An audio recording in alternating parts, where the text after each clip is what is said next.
যার কাছে ধৈর্য নাই, সহ্য নাই, মেনে নেওয়া নাই, মানিয়ে নেওয়া নাই, তার কাছে কখনো নিয়ামত আসবে না। এই ক্ষেত্রে আমাদের অনেকের মনের একটা চাপা প্রশ্ন থাকে, জানতে চাওয়া যে ধৈর্য তো অনেক ধরেছি, আর কত ধৈর্য ধরবো, সহ্য তো অনেক করেছি, আর কত সহ্য করব। হাজার দিকে উত্তর না গিয়ে একটা উত্তর দেওয়ার চেষ্টা করি, মাথায় এবং মনে বসিয়ে রাখবেন যদি ভালো লাগে।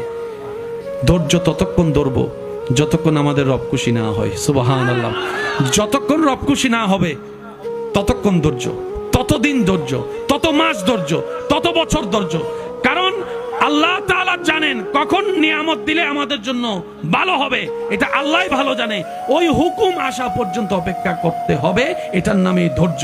কোনো হা হুতাশ করা যাবে, আফসোস করা যাবে? আল্লাহ দিল আলহামদুলিল্লাহ, না দিল আলহামদুলিল্লাহ।